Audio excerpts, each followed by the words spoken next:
demand curve. Okay, and then there are 5 types of elasticity of demand. Elastic demand, whereby the absolute value is more than 1. Inelastic, less than 1, meaning between 0 to 1.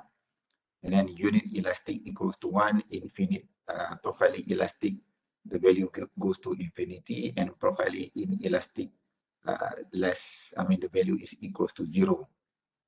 And then we also discuss the shape of the demand curve for different type of elasticity. Okay, for elastic demand, whereby the value is more than 1, typically the demand curve will look much flatter. Okay, versus a much steeper demand curve for when demand is inelastic. Okay, elastic means the consumer is responsive or sensitive to price changes, whereby a small change in price will lead to a bigger change in quantity demanded. So the opposite will be for inelastic demand. Inelastic means consumer is not sensitive or not responsive to or less responsive to price changes, whereby if there is the percentage change in price is bigger than the percentage change in quantity demanded. Okay, and then for unit elastic, the both percentages change in price and quantity will be the same. And for profiling elastic demand, it will be a horizontal line, and vertical for profiling inelastic. And then we also discuss about the factors that can cause elastic demand, demand to be elastic or inelastic. Okay, and also the connection between revenue and elasticity of demand. And we discussed this if the demand for that particular good is elastic. So if seller wants to increase revenue, the best way or the best strategy is to reduce price. Okay, whereby if the demand of that particular good is inelastic, so if seller wants to increase revenue, the best strategy is to increase price. Okay, so we discussed why this is the reason, okay, from last Monday lecture. And then we also discussed in a typical demand curve, okay, the top portion of the demand curve is usually referred to when demand is elastic, unit elastic, and inelastic range. Okay, so we discussed this as well. And then what are the factors that can cause demand to be elastic or inelastic? Okay, the number of substitutes or the products that serve the same purpose, okay, or choices, if you want to use that word. Okay, the more choices of that particular good that consumer has, the more demand will be more elastic. Okay, so elastic means consumer is very sensitive to price changes, necessity versus luxury. So we discussed all of this last Monday. So I'm not going to discuss this again today.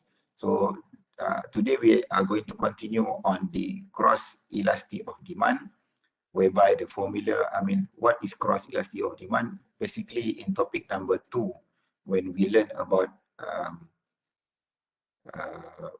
complementary goods and also substitute goods. Okay, when we learn about the simple demand and supply graph. Okay, and on topic 2, when we learn about demand and supply, we learn about what are the factors that can cause demand to shift to the right or shift to the left. Okay, and from that we learn about the complementary goods. Okay, goods that must be used together. Okay, or substitute goods that serve the same purpose. Okay, like Coke and Pepsi. Okay, product that in competition, that is substitute product. So using that ideas, okay, or that concept, we can also calculate cross elasticity of demand.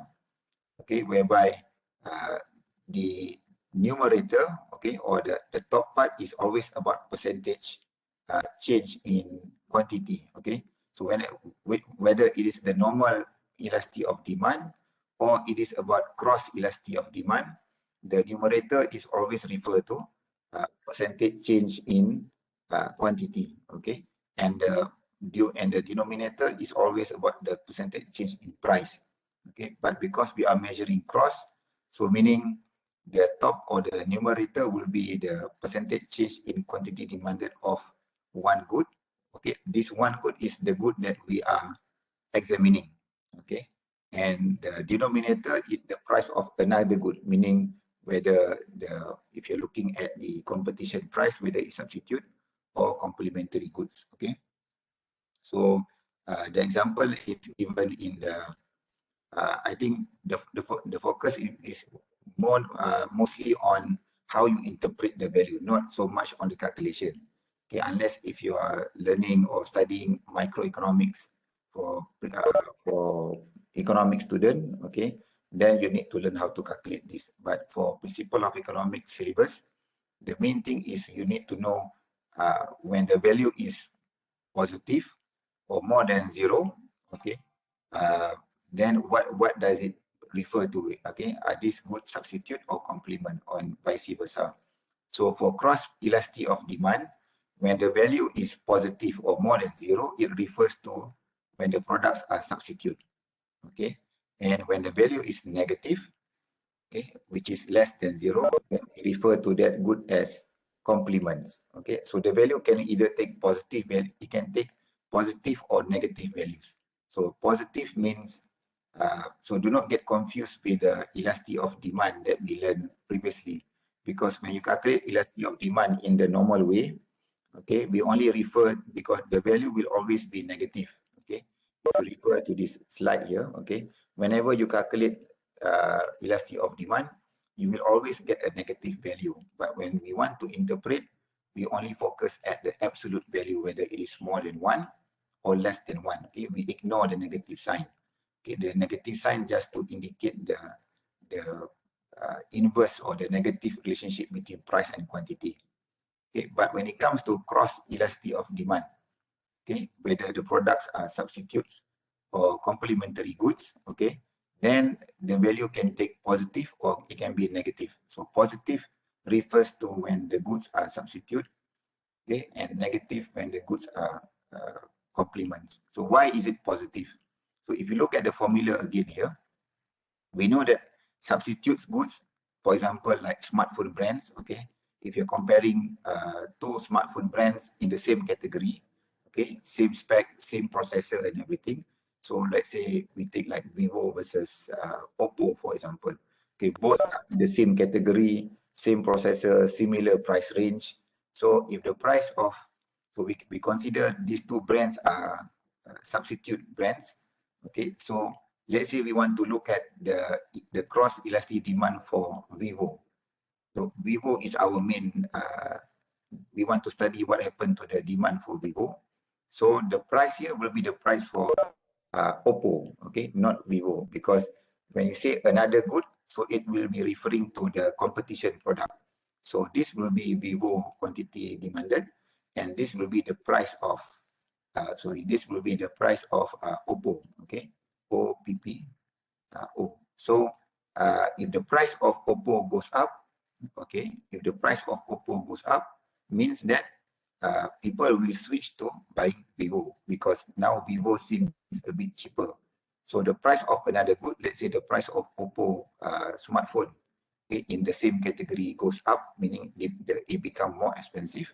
So logically for customers, you might switch if you don't consider about the brand, as long as you look at the spec is the same. So customers will increase the demand for Vivo. Okay, so that's why it is positive. Both are going up. This is increasing. This is also increasing. So both are positive. Okay, one is if price goes up, quantity also goes up. That's why the cross price elasticity of demand for substitute will be positive. Okay, more than zero. But for complements, why is it negative? Because, okay, product that must be used together. Okay, so the example that I used several times before is, for example, vehicles or car and accessories. Okay, so let's say this is the demand for vehicle or for car. Okay, quantity demanded for car.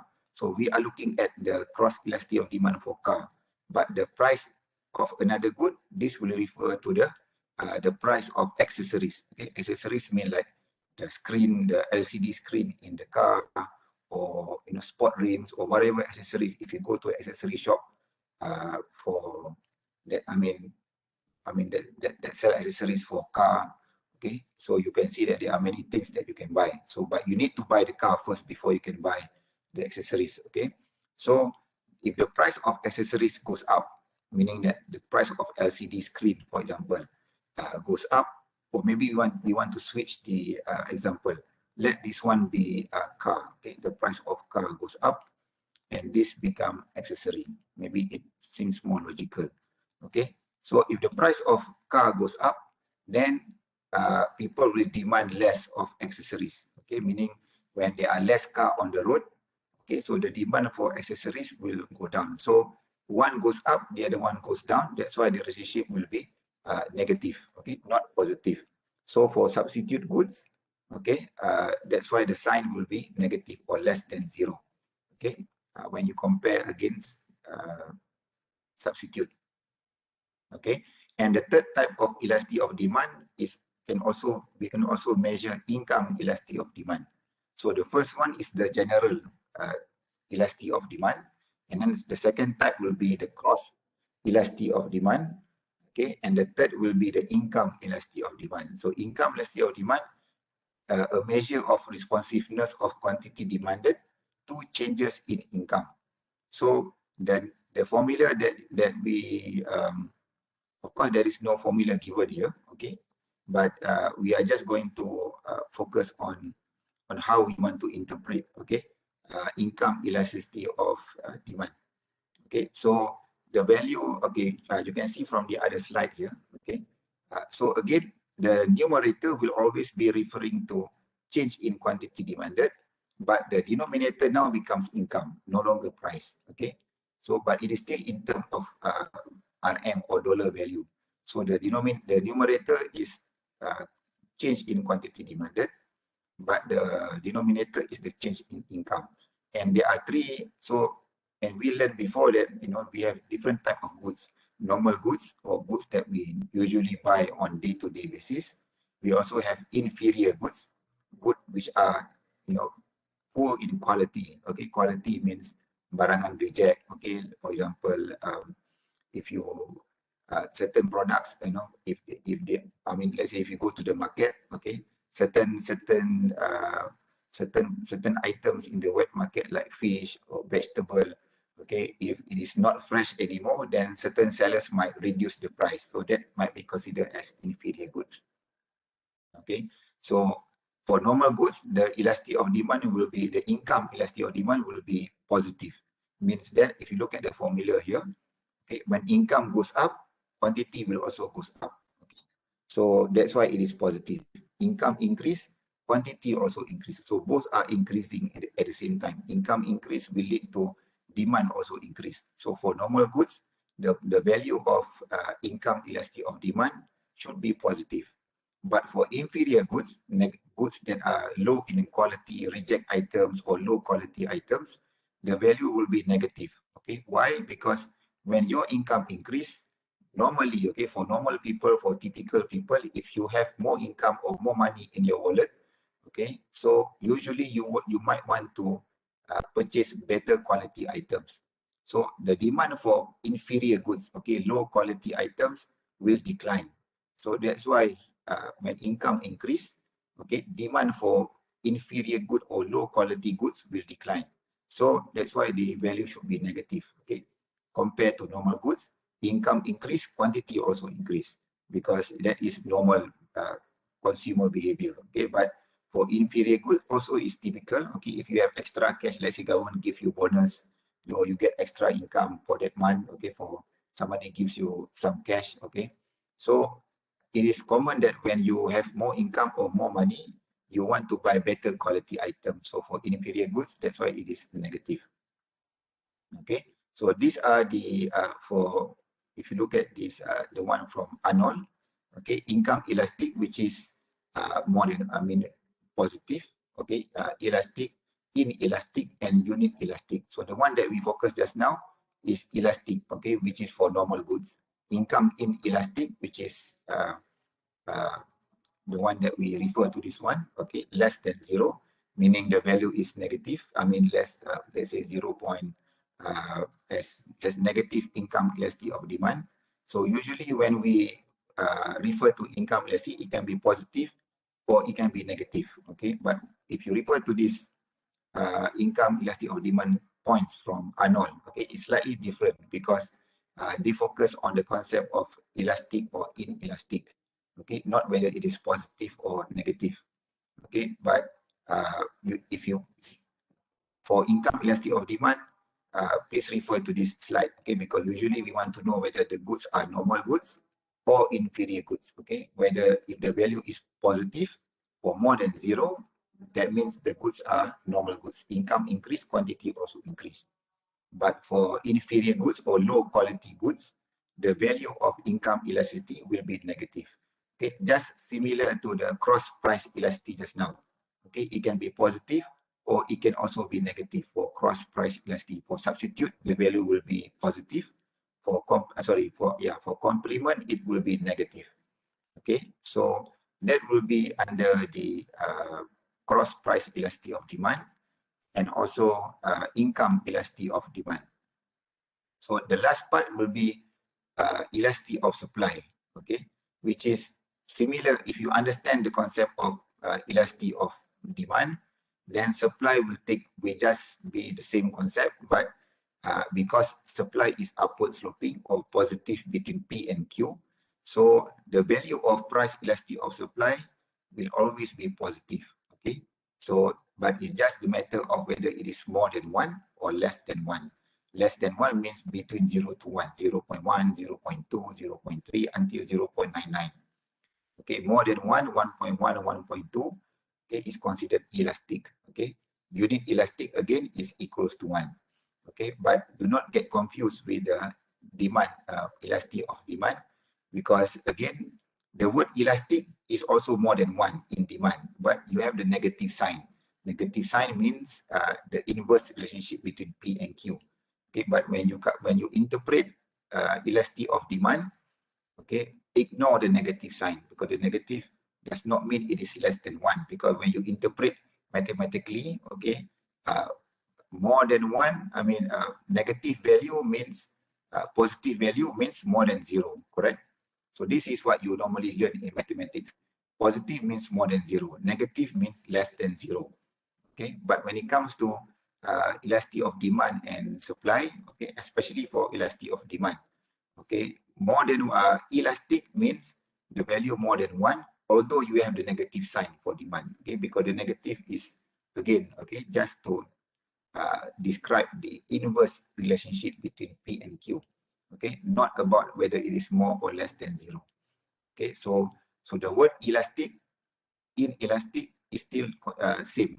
Elastic more than 1, inelastic less than 1, but the coefficient value will be positive. Okay, so there is no negative sign when you calculate elasticity of supply.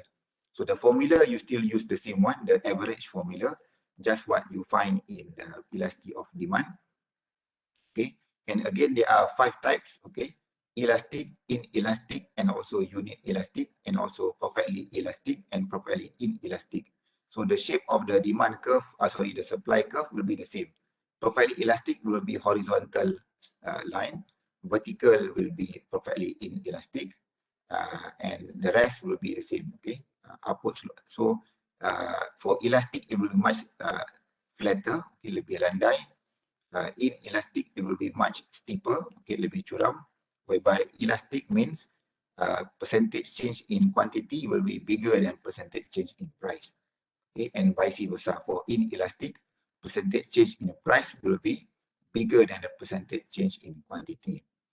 Okay, for unit, it will be the same proportion. Okay, so that's what we, so once you understand the concept of elasticity of demand, elasticity of supply will be the same. It's just you look from the supply perspective. And then here in this slide, beside elasticity of demand, we also learn cross price elasticity of demand. Okay, whereby you have the 2 components, complement or substitute. Substitute, the value will be positive. Complement, the value will be negative. Okay, for income, it is also the same. You can see whether but for income, it's better to refer to this slide, okay? Whether the goods are normal goods, whereby the value will be more than 0, inferior goods, whereby the value of elasticity will be negative or less than 0. Okay, so that is basically what we want to focus, okay, on chapter number 4. Okay, here. Okay, so in the remaining time, we will do some revision from past years. Okay, on the topic of elasticity of demand, okay, elasticity of supply.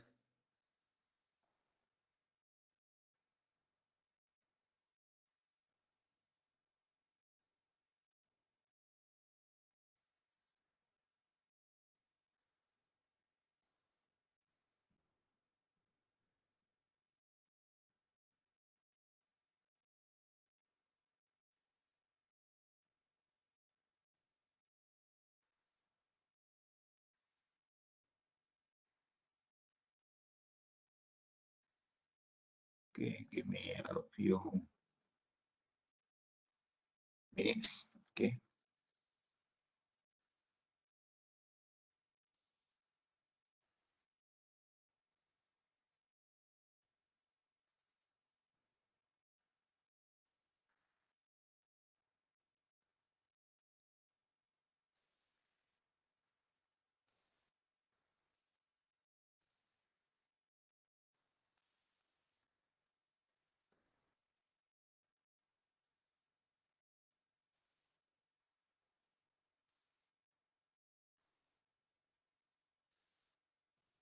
Okay, and in the meantime, okay, please do your revision for the first test.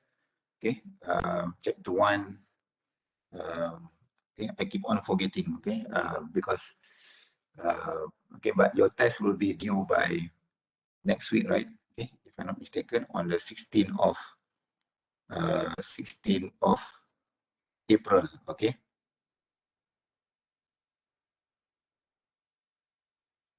Wait, let's take the one.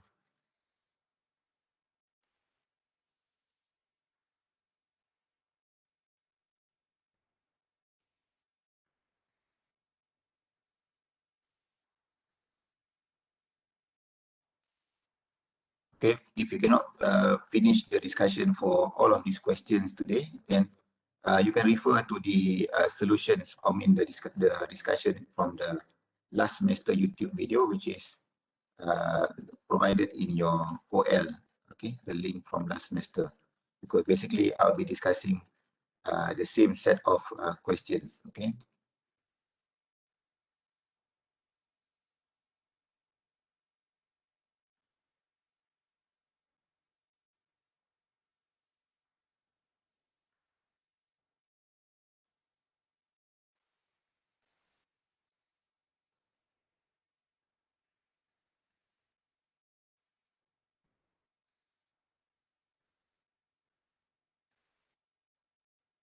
Okay, so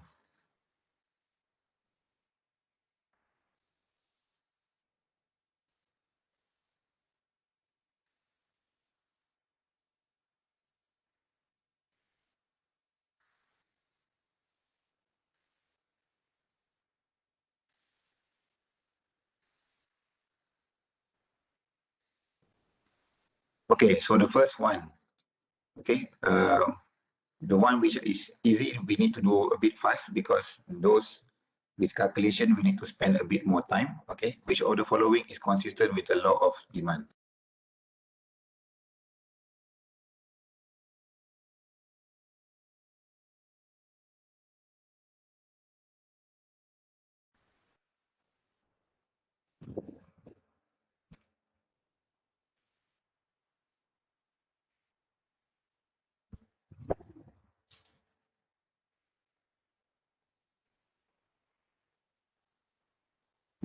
We already discussed this one, right?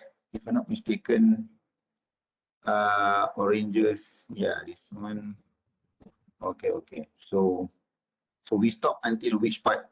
Uh, we discussed this one. Okay, so I think we stop until question 17.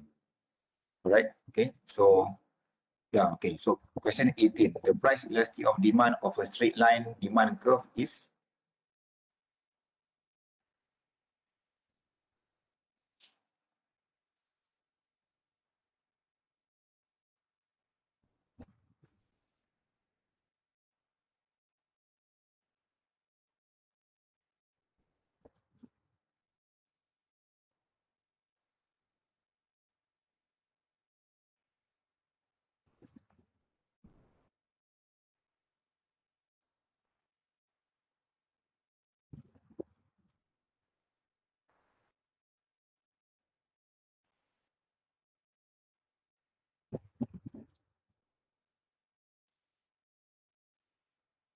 Cepat, come on, question 18.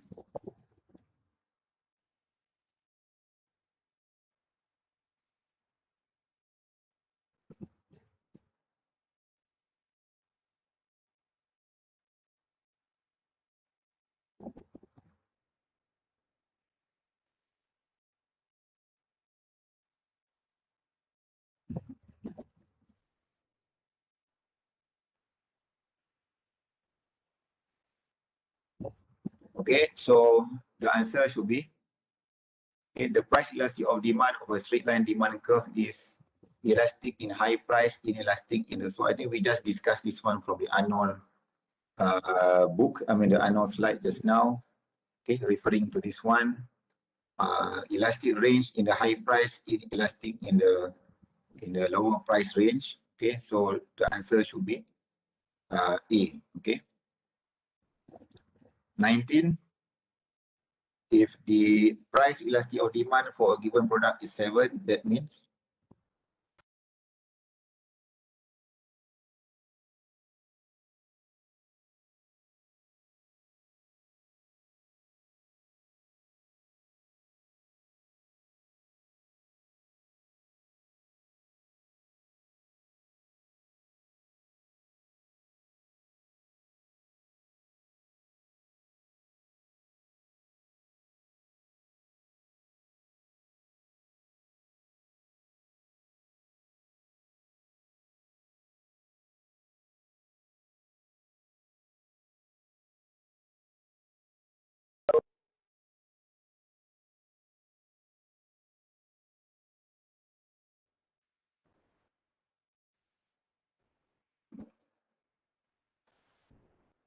okay, if the price elasticity of demand is 7, that means percentage change in quantity demanded is 7 times the percentage change in price.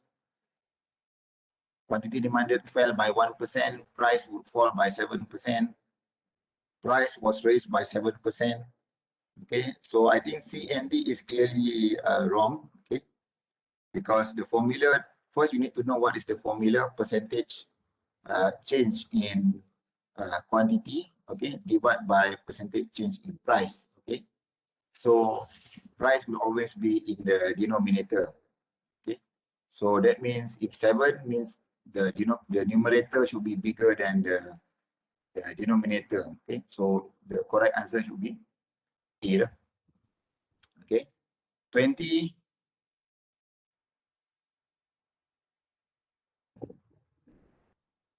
Okay, so it clearly instructs you to use the midpoint formula. So if you're not sure how to calculate, so go back to the slide and see how to calculate using the midpoint formula.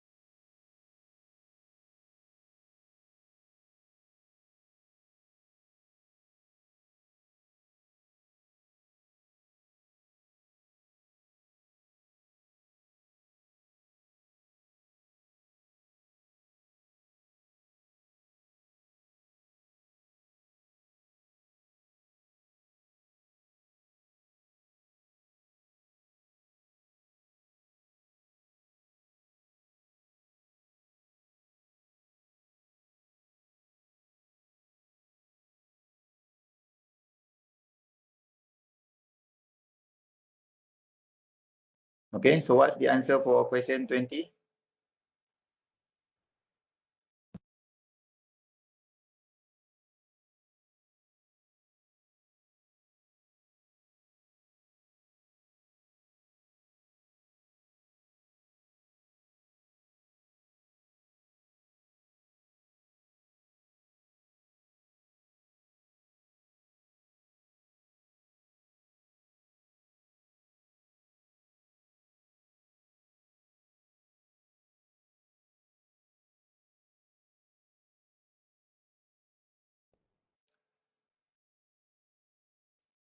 Okay, so you choose D as the answer. Okay, so use the average formula. Okay, change the 14 minus 12 or 12 minus 14, and then 1004 divided by minus 1002, and take the average between the two. Yeah, so you should be able, you can see even from the number here, you should get close to 1. Okay, 21, if the cross elasticity of demand with respect to good B is, okay, so this is positive 2.7. Okay, so again, as I mentioned, for price, for cross elasticity of demand, you don't need, I mean, what you need to know is whether positive refers to what good, negative refers to what good.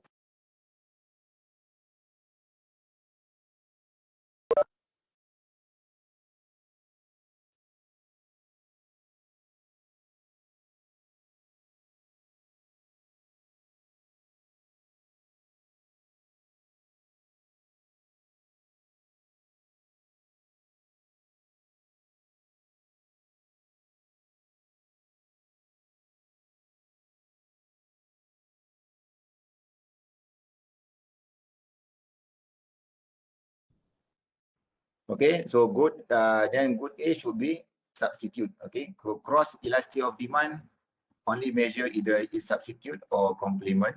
Okay, so positive will be substitute, negative will be complement. Okay, so 22.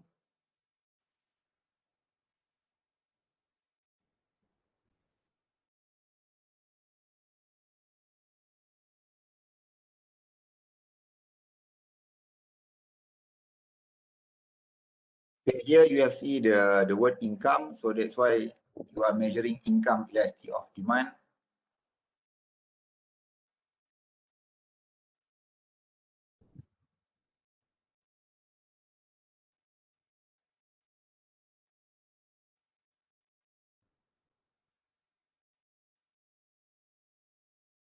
Okay, so I think this is just a simple mathematics. 3 divided by 10. Okay, so 3 divided by 10, you should get what? Okay, because the word is decrease. Okay, so decrease means it should be negative. So you should get the answer should be what?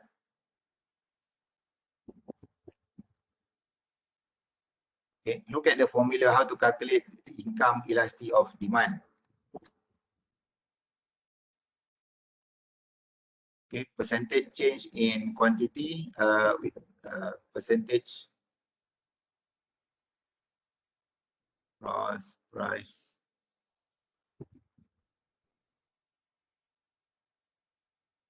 Okay, percentage change in quantity demanded divided by percentage change in income.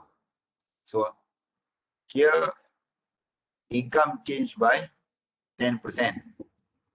Okay, whereby quantity demanded changed by 3%.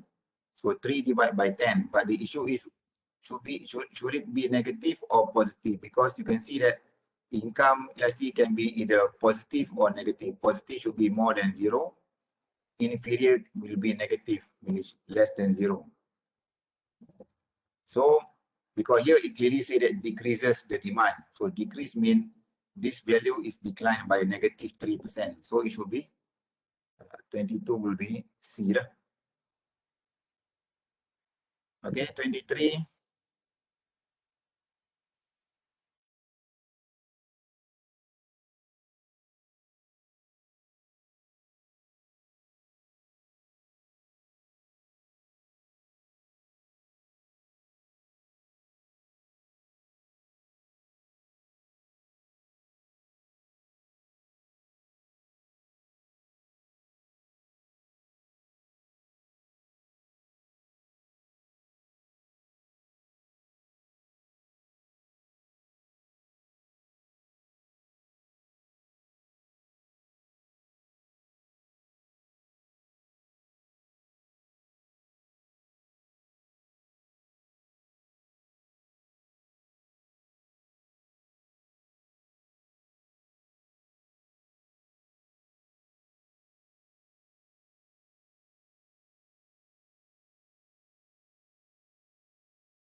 Okay, the answer should be B.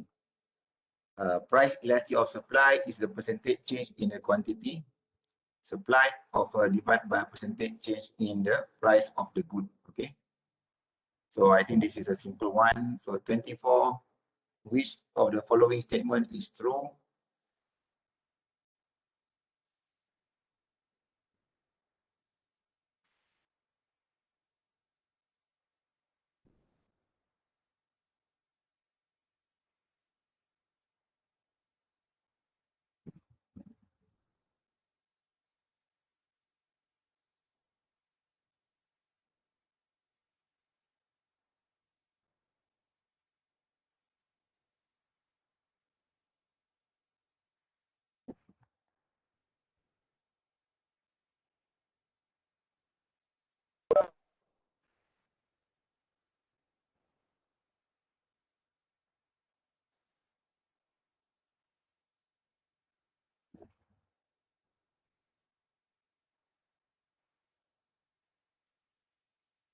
Okay, so the best answer or the right answer should be C. Okay, demand is more elastic when there is a large number of substitutes. So we mentioned just now what are the factors that can cause demand to be elastic or inelastic. Okay, short run usually will be less elastic, okay, compared to long run. Okay, and for supply, for supply, okay, here for number D, it should be big number of producers. The more producers you have in the market, the more elastic the supply is, okay. So that will be the solution for, okay, question 25, the last question for today.